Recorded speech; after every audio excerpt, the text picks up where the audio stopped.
ನಾವು 5:45ಗೆ ಎದ್ದು ಹೊರಟಿದ್ದು ನಶಾಮುಕ್ತ ಭಾರತ ಕಾರ್ಯಕ್ರಮಕ್ಕೆ. ಕೃಷನ್ ಸರು ಬ್ಯಾಂಡ್ ತಗೊಂಡೋಗೋಕ್ಕೆ ರೆಡಿ ಮಾಡ್ಕೋತಾ ಇದ್ರು. ನಾವು ಗುಡ್ ಗರ್ಲ್ಸು ಬೇಗ ಬಂದು ಸೀಟ್ ಇಟ್ಕೊಂಡ್ವಿ. ಆದರೆ ಈ ಲೇಜಿ ಫೀಲರ್ಸು ಲೇಟಾಗಿ ಬಂದು ಸೀಟ್ ಇಲ್ಲದೆ ನಿಂತಿದ್ರು.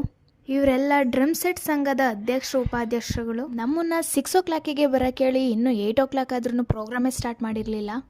ಸೊ ಇವರೆಲ್ಲ ಟೈಮ್ ವೇಸ್ಟ್ ಮಾಡ್ದಲ್ಲೇ ಮಾತಾಡ್ತಾ ಇದ್ರು. ಒಂದು ವಿಡಿಯೋ ಮಾಡ್ತೀನಿ ಯೂಟ್ಯೂಬಿಗೆ ಅಪ್ಡೇಟ್ ಮಾಡೋಕ್ಕೆ ಪೋಸ್ಟ್ ಕೊಡಿ ಅಂತ ಅಂದ ತಕ್ಷಣ ಎಲ್ಲರೂ ಪೋಸ್ಟ್ ಕೊಡೋಕ್ಕೆ ಸ್ಟಾರ್ಟ್ ಮಾಡಿದರು.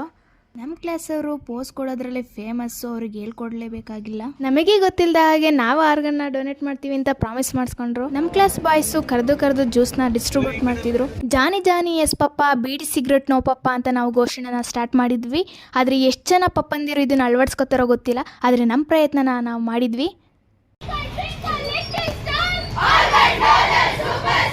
ಕೊನೆಗೂ ಟಿಫನ್ ಕೊಟ್ಟರು. ಅದೇ ಸ್ಟೊಮಕಲ್ಲಿ ಯಾವ ಪಾರ್ಟಿಗೂ ಅದು ಸಾಲೇ ಇಲ್ಲ.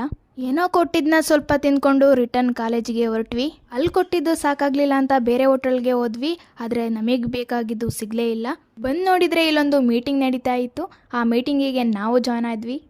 ಆಫ್ಟರ್ನೂನು ಕ್ಲಾಸ್ ಇತ್ತು. ಸೊ ಅದನ್ನು ಅಟೆಂಡ್ ಮಾಡಿ ಸರ್ ಮಾಡಿದ ಪಾಠನ ಅರ್ಥ ಮಾಡ್ಕೊಂಡು ಬಂದ್ವಿ.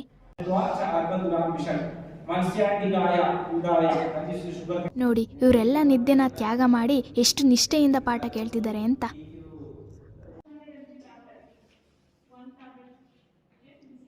ಸಾನಿಯಾ ಅವರು ಕಾಲೇಜಿಂದ ಬಂದ ತಕ್ಷಣ ಅವ್ರ ಕಷ್ಟನ ಹೇಳ್ಕೊತಾ ಇದ್ರು. ಪಾಪ ತುಂಬ ನೋವಲ್ಲಿದ್ರು.